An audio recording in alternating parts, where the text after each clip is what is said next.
Hello guys, welcome to my channel. आज हम पढ़ने वाले हैं कुछ फॉर्मूलेस जो बेसिक फॉर्मूलेस हैं एडी और एएस के, मतलब एग्रीगेट डिमांड और एग्रीगेट सप्लाई के कुछ बेसिक फॉर्मूलेस हैं। आज मैं फॉर्मूलेस की वीडियो डालूंगा, बट एक दो दिन में मैं उसके न्यूमेरिकल्स डाल दूँगा ताकि क्लियरली हमको समझ आ जाए। वैसे मैं 110% गारंटी दे रहा हूँ कि इस फॉर्मूले इतने कर लोगे तो इनफ है, तुम्हारे फॉर्मूले ईजिली, अगर ये कर लोगे तो ईजिली तुम इसके न्यूमेरिकल भी सॉल्व कर पाओगे। चलो शुरू करते हैं। तो फर्स्ट फॉर्मूला बनता है हमारा एडी का। किसका बनता है? एडी का। एडी मतलब एग्रीगेट डिमांड, सी प्लस आई। अगर मैं कंजप्शन में इन्वेस्टमेंट प्लस कर दूं तो मेरा एडी निकल कर आ जाता है। एक होता है एएस, एग्रीगेट सप्लाई।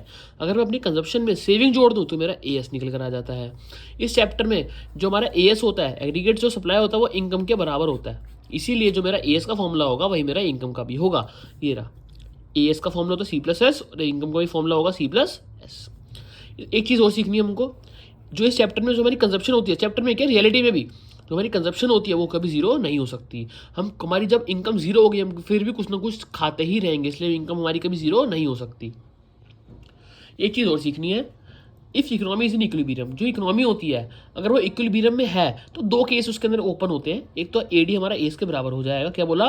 अगर इकोनॉमी इक्विलिब्रियम में है तो हमारी जो एडी होगी वो एस के बराबर हो जाएगी और जो सेविंग होगी वो इन्वेस्टमेंट के बराबर हो जाएगी। ये दो चीज़ हमको सीखनी बहुत ज़रूरी है।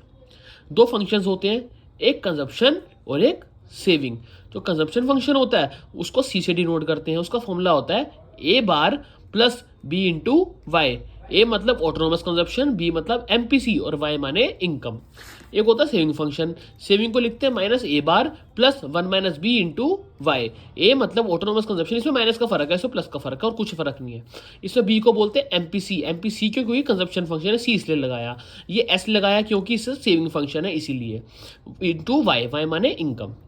हमारे पास दो चीज़ें और होती हैं इसके साथ में, एक होता है एपीसी एंड एपीएस। एपीसी माने average prosperity to consume, APS माने एवरेज प्रोस्पेरिटी टू सेव। इसका फॉर्मूला क्या होता है? सी अपॉन वाई और एपीएस का एस बाय वाई। सी मतलब कंजप्शन, वाई माने इनकम। अगर मैं अपनी कंजप्शन को इनकम से डिवाइड कर दूं तो मेरा एपीसी निकल कर आ जाता है। अगर मैं अपनी सेविंग को इनकम से डिवाइड करूं तो मेरा एपीएस निकल कर आ जाता है।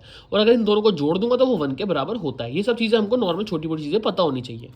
अब कुछ वैल्यूज जानते हैं, जैसे कि एपीसी की value, it can be equal to 1। ये 1 के बराबर हो सकती है, ये 1 के ज़्यादा भी हो सकती है, 1 के छोटी भी हो सकती है, मगर ये 0 के बराबर नहीं हो सकती, मतलब 0 ये नहीं हो सकती।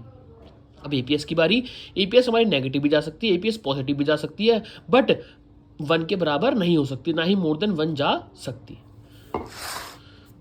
अब एक बड़ा इंपॉर्टेंट टॉपिक है ब्रेक इवन पॉइंट। क्या बोला? Break even point.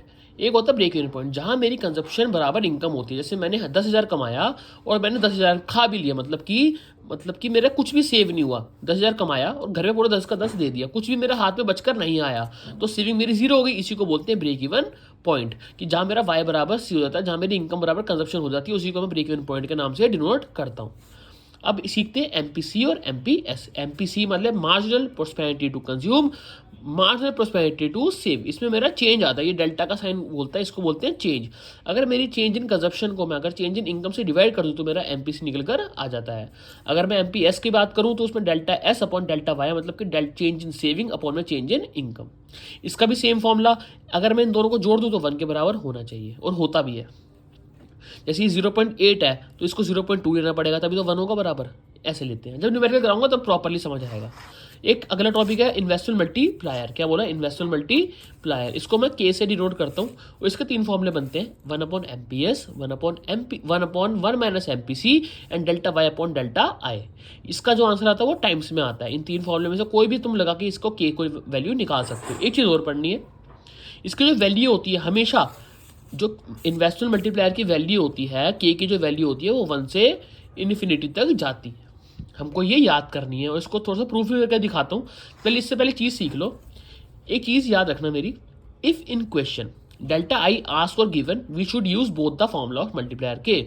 अगर मेरे को क्वेश्चन के अंदर डेल्टा आई निकालने को बोला या डेल्टा दे रखा हो, डेल्टा आई दे रखा हो, तो मैं एक ये फॉर्मूला लगाऊंगा या ये लगाऊंगा या मैं ये फॉर्मूला लगाऊंगा, मतलब कि इसको और इसको तो ये लगाना ही लगाना गारंटी। क्या बोला मैंने? जब भी मेरे को डेल्टा आई क्वेश्चन में गिवन हो या मेरे को डेल्टा आई निकालने को बोले तो या मैं ये फॉर्मूला लगेगा delta Y upon delta I वाला, या तो 1 अपॉन 1 माइनस एमपीसी, ये दोनों लगेंगे। ये चीज़ हमको ध्यान रखनी पड़ेगी। एक चीज़ और सीखो कि जो मेरी 1 से लेकर इन्फिनिटी तक वैल्यू है वो कैसे आई है। देखो एग्जांपल देखते हैं। अगर मेरे को एमपीसी की वैल्यू 1 गिवन है और के निकालने को बोल रहा है और एमपीसी की वैल्यू 0 गिवन है, तो के निकालने को बोल रहा है, तो कैसे निकालूंगा? देखो के का फॉर्मूला ये क्या होता है, के का formula 1/1 minus MPC, 1/1 minus MPC, 1/1 minus MPC की वैल्यू कितनी 1, तो 1 में से 1 गए, 1 तो पहले सीधा माइनस 1 की एमपीसी की वैल्यू डाली 1 हो गया, 1/0 इन्फिनिटी हो गया। ऐसे अगर मेरे को एमपीसी की वैल्यू 0 है, वही same two formula 1/1 minus MPC की वैल्यू 0, तो 1 में से अब 0 गया तो 1 बचा, 1 में से 1 डिवाइड करो तो 1 आ गया। तो इस ऐसे प्रूव होता है 1/इन्फिनिटी की वैल्यू। कुछ इंपॉर्टेंट पॉइंट्स है, जैसे कि ये बहुत ज़रूरी है ये जान लेना। अगर मेरे को कंजप्शन इक्वेशन गिवन है और y निकालने को बोल रहा है, देखो ध्यान से देखो, ये y है, y उसने बोला, क्वेश्चन ने बोला कंजप्शन इक्वेशन गिवन है 400 प्लस में 0.575 y इफ इज गिवन, ये मेरे को गिवन है और बोल रहा है कि फाइंड y, मतलब कि इनकम निकालो। तो मैं ये फॉर्मूला, तो मैं ये इक्वेशन यूज करूंगा, y प्लस बराबर c प्लस आई, y बराबर c प्लस आई। आप बोलोगे इनकम का तो फॉर्मूला अलग होता है, इनकम का फॉर्मूला तो y c प्लस s होता है, तुम x की जगह i कैसे लगा सकते हो? तो अभी हमने ऊपर सीखा भी था कि जो हमारा s होता है वो हमारा i के बराबर होता है, ये चीज़ ध्यान रखना मेरी।